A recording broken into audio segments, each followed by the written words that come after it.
And this is called wet into wet. Yeah, you can see now I'm just starting to drop in the colour. This is raw sienna to start off with. Yeah, you can see that that colour really does move. It's obviously soaking wet, shiny wet. That's right.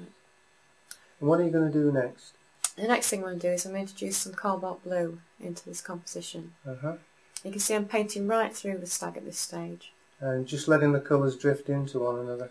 Yeah, they'll find their own sort of place, really.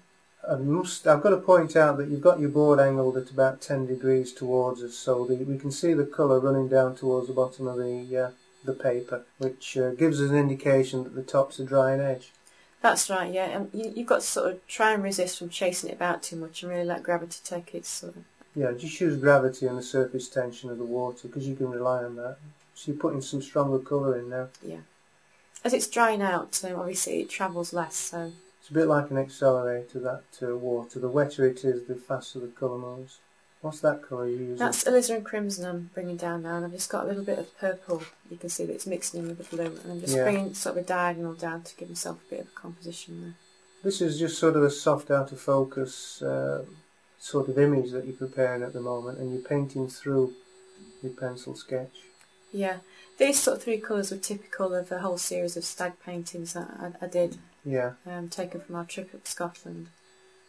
Okay, well we're coming on to the main picture now that Bonita's doing. That was to show you the wet into wet that Bonita's has put through that stag. What is it you're doing now? Well, this is another one that I was working on, a similar sort of background put on. And what I'm doing now is I'm really starting to pick out the actual sort of deer itself. Yeah. You can see I've got down to a smaller brush and going. You're just using clean water at the moment. And what colour is this? I'm dropping in it's sort of it's burnt umber at this stage. Just picking out a little bit of the detail and sort of dark areas. Burnt umber watercolour, and it looks like you're doing a tonal picture. Yeah, I mean, hopefully what this is going to look like is almost like a kind of sepia photograph. You know, that's the general idea, just laying in the tones. So it's just wetting an area and just letting the colour drift into it. Yeah, you can see the colour travelling a little bit there. Yeah. And this is going to be your underpainting. This is the thing that gives a bit of shape, a bit of body to your subject. Yeah, this is kind of sort of a map really to the deer really, and I'm going to paint over that. Actually introduce the sort of red tones sort of later on. I'm now going into the background, and it's the mountains at the background really. So we're up in Scotland and... You're using the same technique, just wetting an area? Wetting and drifting colouring basically. And the colour you're going to be using? This one, I've got a little bit of blue on the go. It's ultramarine in this case. Pure ultramarine blue. So this will be the snowing shadow, will it? That's right, yeah. Because I can see towards the left that you've obviously done a little bit more beforehand, and this is just to show the viewer how it's done. Just wetting an area, using the side of the rigger, and just drifting the colour in. Yeah, that's right. Yeah. They can be quite long-winded, some of these paintings, so what I've done is I've actually done little sort of pieces on each one. I mean, one mountain is really typical of another one in this instance. It's the same method used all the way through. You can see I'm just pulling down with the brush there. I can see that it breaks up towards the end because this has got a slight, this paper's got a slight texture to it.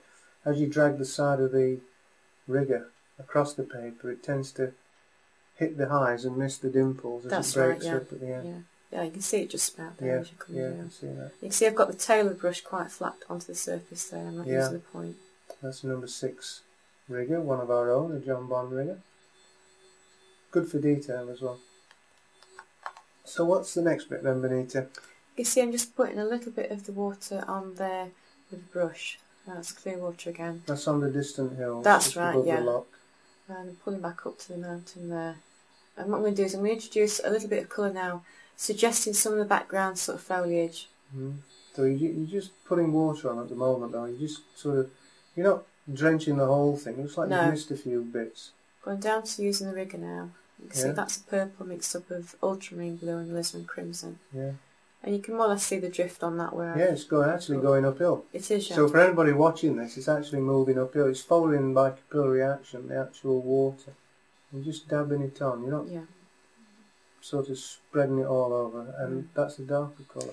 Yeah, what I've done there is I've introduced a bit of raw sienna into the other two colours, and it's giving you that kind of a little bit muddier colour. Yeah, it greys it down, doesn't it? It does, a yellow and a purple, yeah. And that's just more of the same, alizarin crimson, raw sienna. That's right, yeah. With just a touch of ultramarine blue. Yeah. And when you dab it on where the wet met the dry, it goes uphill. Yeah. This actually looks like the conifers and such like on the far shore, yeah, without being too much in focus. Yeah, that's right. You don't want sort of too much detail this far back, but you do Yeah. need a suggestion of something Yeah. on the shoreline there. And you can see as the paper's drying out a bit, there's less travel on that colour. Yeah, it's not moving as fast, is it? But of course, you're dabbing it because the actual paint is taking up the gaps. So That's right, you've got to dab it. Leave a bit of gap for the paint to move into. Yeah. This is a bit more purple. It's very simple, but it's very effective, that. Yeah, I think that's one of the things with watercolour, John. You don't want to really overwork it all the time, you know. Well, there'll be time enough for the detail, I suppose, when we come to the foreground. Exactly, Or the yeah. midground. You can see that now, it's hardly moving at all, the colour now. Yeah. You can see it's dried out. Of course, as you're adding more colour on, that has a tendency to dry that area out a little bit quicker. Yeah, as well, that's right. it? More pigment in the water. You're It does putting it dry on out. really thick now. Yeah. Yeah. So what are you doing? Well, I've got some ultramarine blue mixed with burnt sienna now, and you can see I'm just picking out kind of rocky sort of crags that are sort of peeking out through the snow. It's the stuff where the wind blows the snow off, doesn't it? Yeah. You see it all the time in Scotland and Wales.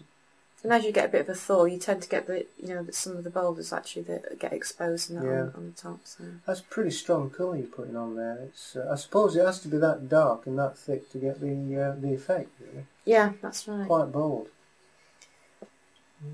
Well, if you think about it, you've got your snow, which is very light, and then of course, as things get exposed, you get this really good things contrast. Look darker in snow, don't they? That's right. That's right. Things that are brown look almost black when they're in the snow.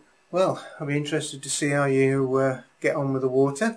Yeah, I'm just back to the round brush again, and I'm putting on some clear water at this stage. And I'm going to introduce some ultramarine blue into that shortly. Yeah, yeah.